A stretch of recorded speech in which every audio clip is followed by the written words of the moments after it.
Welcome to the Friday Sports Buzz here from our iTech studios. Kristen Thoburn joining me tonight, and as you may recall out there, Kristen was on the very first Friday Sports Buzz. I'm happy to be back. And you're also the very first repeat co-host, so welcome to TV history. I'm upset there's not face cake. There will be face cake after the show.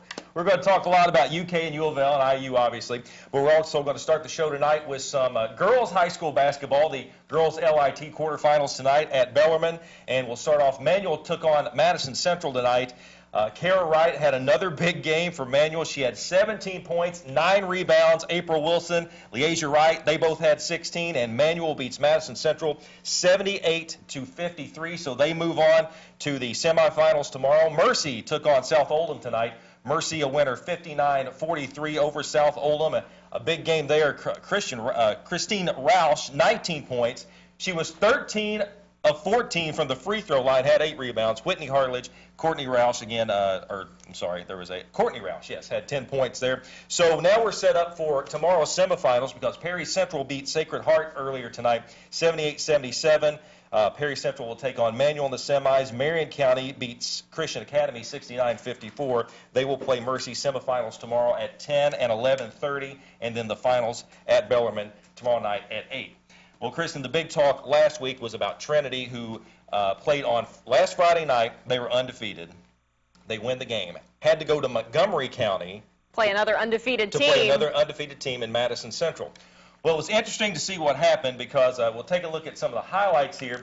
What happened was in the last, 11 seconds of the game, a lot of what you could call ticky-tack fouls, questionable at best. Questionable at best. And what happened at the time, this thing ended up going to overtime on another questionable call. Now, the refs were called out on this thing, and it ended up with Madison Central going to overtime against Trinity, at that time, again, undefeated, and they beat Trinity, handed Trinity their first loss. Now, the point of discussion was after this was, okay, Madison Central beats Trinity on some questionable officiating. The next day, Jason Frakes of the Courier-Journal said that he was going to rank Madison Central #1 in the AP poll because they beat Trinity, which your compadre at Clear Channel, Lachlan McLean, took him to task on. Took a big issue with, yes. So, your take on this. If you're an AP voter, do you say, even with everything that happened in this game, do you say Trinity's still #1 or Madison Central should move to the #1 spot? I understand the argument, but whoever won the game won the game. If there's poor officiating, that's what it is, but just like in the NFL, if there's bad officiating, I mean, I'm a Steelers fan, and in, I believe it was 2005, there were some questionable calls that got the Steelers to the Super Bowl, but they got there. They beat the Seattle Seahawks. A win is a win. Ben Roethlisberger never crossed the end line, but they called it a touchdown. That was one of the calls. Now, I wouldn't drop Trinity very much lower. However, the team won. I don't agree with those officiating calls at all, but as an objective voter, you have to look at the numbers. Right. A win is a win. And that was Jason's point. It's like, okay, Madison Central's undefeated. Trinity, they've beaten Trinity. Trinity has 1 loss, so they should be the #1 team. We get wrapped up in rankings a lot. I mean, we do, absolutely. But especially in high school and even in Division II sports, those rankings are really more important than they are. Sometimes in Division I, it's easier to look past some of the rankings, and it's, well, whoever wins a championship wins a championship. But when you're in high school, it's a big deal, and it's a big part of your life, bigger than college. Sure. So, well, let's take a look at what the LIT rankings that came out this week. This was after the fact, and this is based more on a computer model and strength of schedule kind of thing. You see, now, Lickenhouse ratings still have Trinity #1, Ballard #2, Bullitt East 4, Pleasure Ridge Park 5. Moore continues to impress. They're at #6, J-Town 8, and Manual 9. So at least in the computer rankings, well, and of course, Trinity's probably played a much tougher schedule. I don't claim to know Montgomery County's schedule, but simply from looking at the region where they're at and knowing the kind of games that Trinity plays, Trinity probably had a much more difficult road to be undefeated than Montgomery County did. Right. Now, if you take a look at the girls LIT or girls lit ratings, we should say, not LIT. They are playing the LIT right now. The top 4 AP teams in the state, they'll play in the semifinals tomorrow. But you see, Manual is #1, Mercy #3, and South Oldham number 7 South Oldham lost tonight to Mercy 59-43. It just we've talked about this before. It just seems like the strength of girls basketball, not what it usually is in Louisville right now. No. So, all right, if you want to get in on the conversation, call the Goomer & Company Buzz line 964-2121. We're going to take your calls. We're going to talk a lot about the college game, and we'll move into U of L, as it seems like the bandwagon might be getting full again. Might be getting some people that maybe hopped off or took a little break, hopping right back on. I had Mac Perkins from Nation of Blue last week on the show, and obviously he's very pro UK. But really? he shockingly. But, he talked about and agreed, and the Louisville fan base eroded for a while there. They're jumping back on now, but is this kind of a fool's gold situation that they went back-to-back games and now everybody says, oh, well, maybe Louisville is better than we thought? I don't know. I mean, I think there was a disconnect with the fans, but they were also reacting to a disconnect that they saw on the court. The team was not playing well together. There was clearly miscommunication between Pitino and his players. There was, a players-only meeting. Whenever you're having that sort of situation, it's because there's a little bit of discord. And I think when there's discord on the court, you're going to see discord in the fan base. Something interesting that Pitino said today is he said Richard Pitino told his team to have a players-only meeting. So when you hear about a players-only meeting, the thing you think is, oh, well, the players got together and said, we need to get in here and fix this thing. But then we find out it was actually the assistant coach. I don't know. Rick is always talking Richard up because he's trying to get Richard that head coaching job. So every time something comes out of his mouth, well, Richard really, this was his game that he scouted, and that's why we played so well. Oh, Richard just fixed the team right up. I just can't take it seriously. It's Rick speak to me. Rick speak. That's a good term for it, because there needs to be a term for it. You have to have a filter when you listen to him. That's very true. They take on Seton Hall tomorrow, a team that Kevin Willard really got out of the gate pretty early on. Yeah, started looking good. Now they've struggled recently, but they're a 1-point favorite at home tomorrow. I think Louisville wins. I think it's going to be a tough game, and this game might show us whether it is fool's gold or not. But I like the way that they're playing. Again, some of their injuries have been just killer, and that's going to be a big, if they can get some guys healthy down the stretch, I really do think that they've still got a shot to at least make it out of the first weekend of the tournament. Beyond that, I don't have a whole lot of confidence, but I mean, that's injuries. Well, and speaking of injuries, you saw Peyton Siva, who appears to really be at 100% now. We had his father on the radio show today, and he said he played through the concussion. He was playing through the ankle injury, but he tried not to let it show. But I think we could tell he was not 100%. Then we see him at 100%. We saw what he did in the last win. Yeah, and I mean, what was it, the last game where he... Who did they play? The last game they played, well, you know what, now I'm lost here. The last game they played Villanova. Yeah, I mean, the first half of the game he did come out a little slow, but it seems like once he kind of hit his stride, he really looked like he did last year and kind of what fans were wanting to see from him. All right. Well, we're going to talk more about Louisville. We'll talk about UK coming up. We'll get your phone calls here on the Goomer & Company Buzzline. Call us at 964-2121. You're watching the Friday Sports Buzz.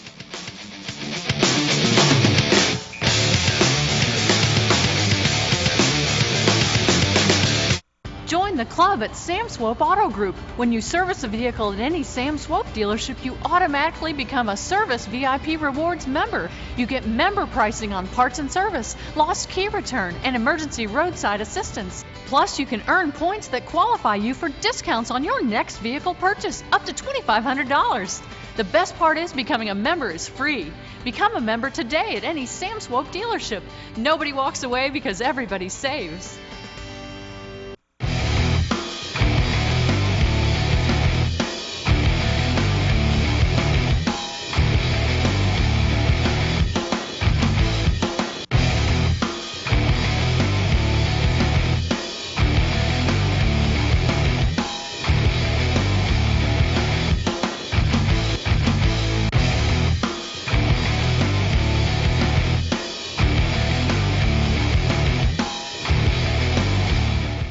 If you owe $10,000 or more to the IRS or state, this may be the most important phone call you'll ever make. I owed $50,000 in taxes.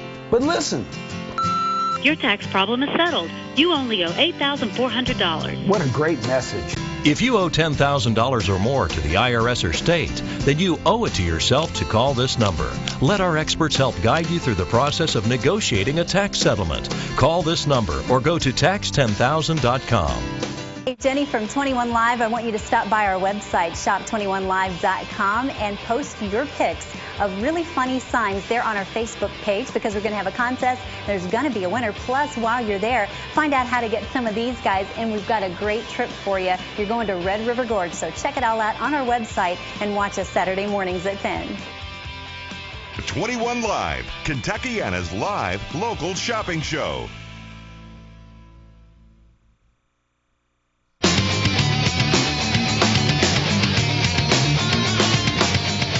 All right, back here on the Friday Sports Buzz. If you want to get in on the conversation, call us on the Goomer Company Buzz line, 964-2121.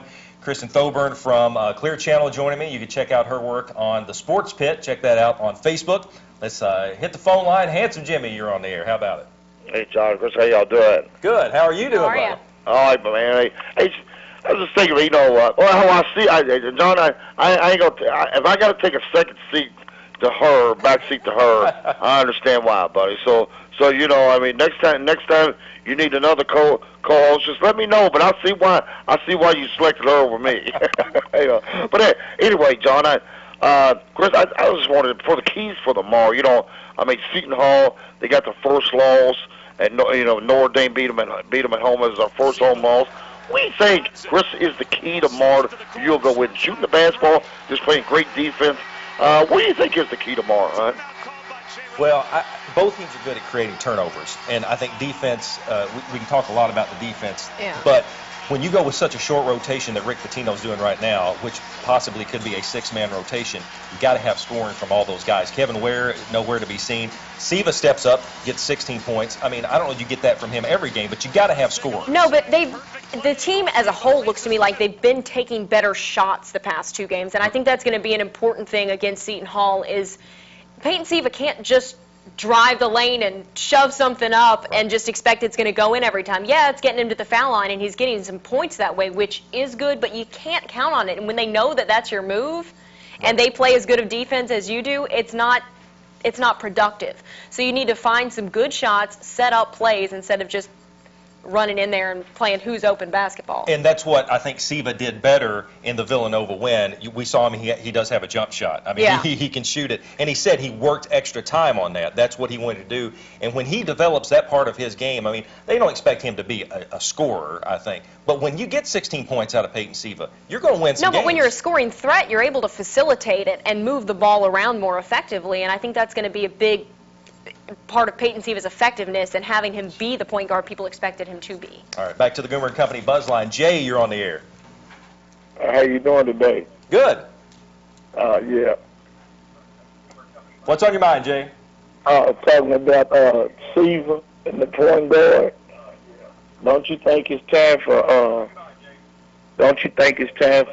what you call to get in that starting position? Are you talking about Russ Smith? Yeah. Yeah. Well, thanks for the call, Jay. Yeah, Russ Smith, Pitino said, was kind of a situational start. But, I mean, when he's been in there, obviously the guy shoots. But, again, Pitino keeps saying that Russ Smith is never going to be a starter. We need his energy coming off the bench. I think he's trying to get into Russ's head. Right. And it might work. Yeah. Because Russ is an emotional kind of a guy. But, I mean, it's hard to argue with the energy off the bench. But I think as a situational starter this year and potentially a real starter in the future, I mean, I think Cardinal fans see a little bit of potential and some hope. I can tell you, the situation is they need some wins, and I don't know that you don't start Russ Smith right now. I don't know that. I think he can play a two-guard. I mean, you don't necessarily have to have he's not going to Siva. play 40 minutes. No. Absolutely not. But give the boy a little confidence. Let him get in there. Let him shoot. Let him create some positive momentum, and let the other guys pick up on it. Yeah. Especially with a short rotation like that. Now, Absolutely. Another key to it is, I mean, Notre Dame held Seton Hall to 42 points, beat them 55-42. It looked like a Big Ten game. I think that's when we talk about defense certainly be a key to that. Yeah. You got to limit their shots because they've got some scorers. I mean, everybody knows now who Herb Pope is. 16 points per game, second in rebounding in the Big East, and some guys. Jordan Theodore, Fuquan Edwin, 16 points, 14 points. They've got scorers. They do. They've got shooters, and they've got some guys that can take good shots even under pressure, which is going to be important. But, I mean, Louisville's played against some shooters before. It's Rick's defense. Right. They're always going to play Rick's defense, Right. and they've just got to keep the energy up. The problem is when you get that short rotation, it's a little harder to play Rick's defense. Absolutely. And keep it up through 40 minutes. Talk about the Kentucky Wildcats tomorrow taking on LSU. Kentucky goes to On LSU my as LSU a 10-point Tigers. favorite. I mean, LSU, they have lost 4 of their last 5, 12-8 now, 2-4 in SEC. Probably a no contest tomorrow. It's no secret that no one in LSU cares about basketball, and I give the Kentucky Wildcats at least a 15-point win on the road. To So me, you're telling me they're going to cover the spread finally? I think they might. I Okay. think they actually might cover the spread in this game. If they don't, I think that's a problem for UK fans, honestly. But to me, I know the one game at a time. Look straight past us. Look at Tennessee. Yeah. Well, that's been the talk. We laughed about it today on the radio. The talk was there's been more talk about what UK was going to wear against the Tennessee Volunteers, the elite platinum uniforms and Yeah. all that, and more about Deron Lamb's haircut than about this LSU game because it seems to be a throwaway game. It is. You're on the road, but I can tell you no LSU fans are showing up for the game. So it's not like you have a hostile crowd. You're probably going to have as many UK fans there as you have LSU fans. One guy to watch, Justin Hamilton, who leads them in scoring 13.9 and 7.4 rebounds per game. But Anthony Hickey, former Kentucky Mr. Basketball, who averages 10 points per game, played at Christian County. Those two guys have tried to fuel LSU, but again, I think you're right. I mean, they're in trouble right now, and this could be a throwaway. Yeah. I don't see LSU winning at all. UK beat Georgia. Now, UK held Georgia to 11 made shots. Georgia's terrible. But they won 57-44. A 57-point output. I think I don't know that you would see that at a UK team back-to-back games, but they could score 57 points. And I think they can at LSU. Yeah. LSU's defense is horrible. And like I said, there's just no atmosphere in that stadium. The stadium was built in the 40s. It's old. It has no tradition. UK could play their worst game and win by 10 points, Right. in my opinion. All right. Well, let's go back to the Goomer and Company buzz line. 964-2121. Kent, you're on the air. Hey, Kent. Hey, John, is that jacket is that hand tailored? That's You fantastic. like that? Looks great on you. Armani. That's your question, Kent? That's what That you're was my question. I wanted to know where you got that, if it was handmade. You know, my dress actually is Ann Taylor. There you No go. lie. My mom. Super, Kent. That's your call. Excellent. Appreciate the call. All right, let's go to the AP rankings now. And something interesting that's happening in Kentucky basketball. We're not talking about UK or U of L. We'll take a look at the AP rankings now. Kentucky is number 1, 61 first-place votes this week. Missouri, they did get 2 first-place votes. They lose to Oklahoma State. Yeah. And Syracuse is number 3. Now, Murray State and Indiana's their season continues to fall apart. They look like they get better and fall apart. But Murray State now 11th in the AP poll. They are undefeated. They are 20-0, the only undefeated Division I team remaining. Their final 8 games, Kristen, they face 6 opponents with an average record of 9-11. What happens if Murray State goes into the NCAA tournament with an OVC championship and an undefeated record? What seed do you think the NCAA committee, they look at this, now they look at the OVC, which is bad, Yeah. but they look at Murray State's undefeated record. If you're on that committee, what kind of seed do you give them? If I'm on the committee, I probably give them a little bit higher seed, but if you ask me what I think the committee's going to give them, Okay. probably around an 11. You think it'll be that low?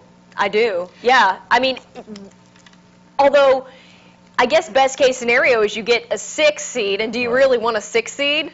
Yeah, I mean, Not really. Yeah, I mean, They're probably doing them more of a favor by giving them an 11. I think there's some talk that they could get a top 5 seed. But when you look at that RPI, again, you look at the opponents, 9-10, 11-9, 8-14. It doesn't help their resume, but they did get some early season wins that I think may help them. To me, there's just too many other teams to fill that have a really good argument to fill out those top seeds. That's a good point. And at that point, like I said, the committee's almost doing them more of a favor to give them an 11 or a 12 as opposed to, you know, a 6, 7, 8, 9. Okay, we'll see if they can go another 8 games and remain undefeated. We're going to take a break here. If you want to get in on the conversation, here's your last chance. Call the Goomer Company Buzz Line, 964-2121. You're watching the Friday Sports Buzz.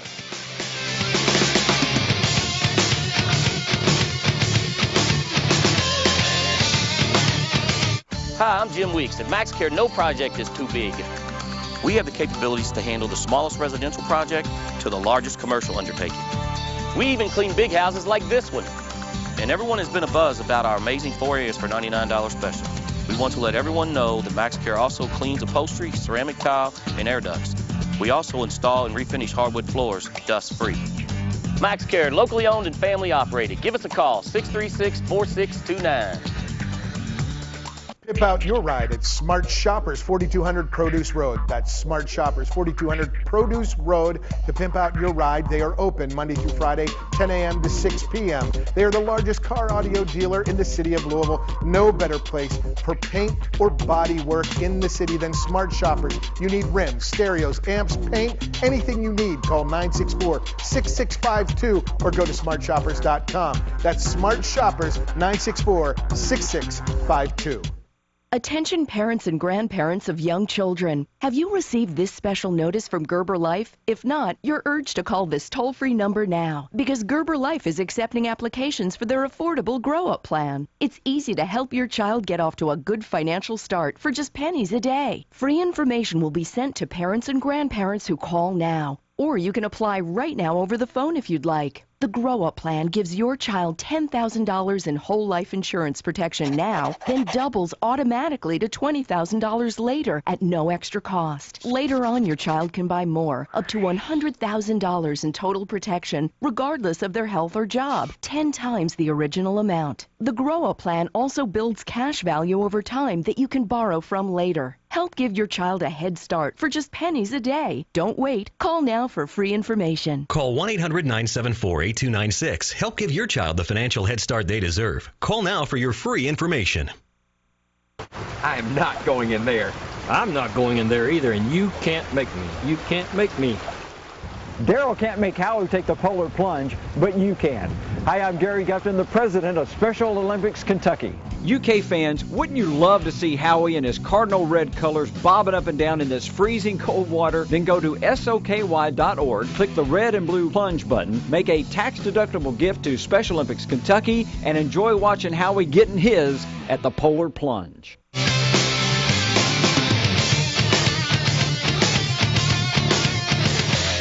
Final segment here on the Friday Sports Buzz. Kristen Thoburn from Clear Channel joining us. Let's go quickly to the Goomer & Company Buzz line. Lee, you're on the line. Hey, Lee.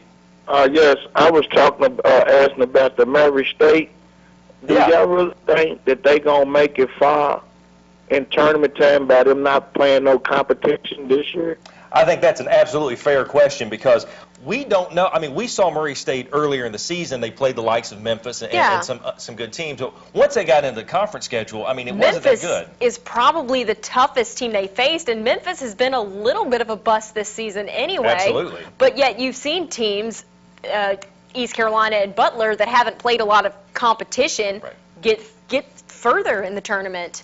And potentially because they're a little more rested and they're not going through the Big East tournament or the SEC tournament even.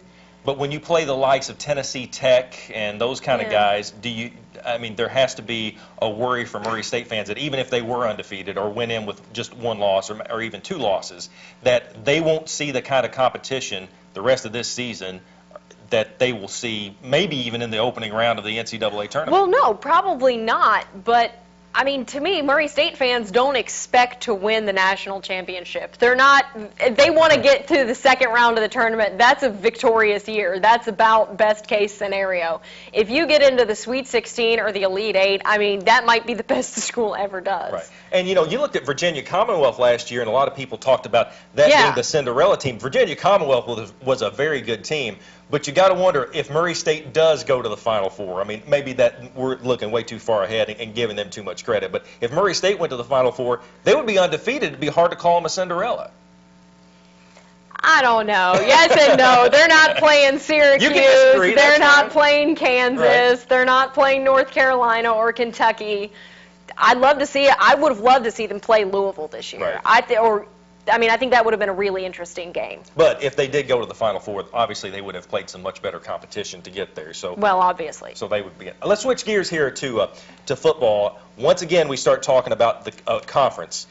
We found out now this week Navy has joined the Big East, and again, to me, that's rearranging the deck chairs on the Titanic. Well, it always is. Once you got an odd number, you've got to. There's checks and balances. You got to weigh things out. The Navy spin was yeah, we enjoyed being an independent team, but it just goes to show you how much faith that we have in the Big East. I don't believe that at all. I don't either. Here's the problem. Navy doesn't bring that much to the table as far as the Big East. Now we're hearing U of L and Big 12 talks again, and we knew that wasn't going to go away. No. So if I'm U of L, if I'm Tom Jurich, I'm starting to think, if he's not already, this is the move we've got to make, because I just don't see the sustainability of the Big East. I don't see the sustainability of the Big East at all. And I actually think that they probably will move to the Big 12 at some point, but I'm about 60% confident on that because there's so many moving parts monetarily, legally, academically, athletically. There's just so many moving parts that even when you think you've got a lock, you don't. Yeah, and we saw that a couple months ago when everybody thought we were going to the Big 12. Right. The announcement was about to be made and no go. But West Virginia does, maybe, because we're still trying to, we've got to find out here, I mean, we're talking about scheduling now. Yeah. So West Virginia, is it going to be Big East? Is it going to be Big 12? Because this is tied up, it's going to be tied up in court. Well, it's tied up in legal battles, and that's going to complicate some things, and it might, those court battles might end up causing teams to stay or to go that, West Virginia might not end up in the Big 12. Now, that's still, even though it's confirmed, it's not really. We saw our share of bad bowls this year, and we saw a lot of 6-win teams get in there. Now the talk this week was maybe that the bowl committees start saying, okay, you have to have 7 wins now to go into the bowl. I wish they would. I don't want to see a 6-6 team in a bowl. I mean, we saw some bad 7-win bowl. I mean, we did hear talk that maybe the whole BCS committee was going to start talking, the focus just on we're going to try to get number 1 versus number 2 and let the bowls fall where they may. Now the NCAA may get involved and say, well, we need 7 wins for these bowls. I think I do like the idea. We did see some bad teams that had 7 wins, but I think locally that very well could hurt the UK U of L rivalry, because UK and U of L may not want to play each other. It doesn't matter who's better or who's worse that season. But if that loss keeps them out of a bowl, that's going to be a problem. I absolutely see that side of it, and if one of the teams basically wusses out, then yeah, it's bad for the rivalry. But if both teams commit to staying with that game becomes an absolute necessity to win almost every year. That strengthens the rivalry. That makes it fun. I think it strengthens the rivalry, but it also puts a lot of pressure on these coaches. And I'm sure that's something that we're going to be talking about well down into the future if this comes to fruition. Kristen Thoburn, our first repeat co-host, thank you for joining us. Always good times. Thanks, John. We appreciate you all joining us here on the Friday Sports Buzz. Have a great weekend, everybody.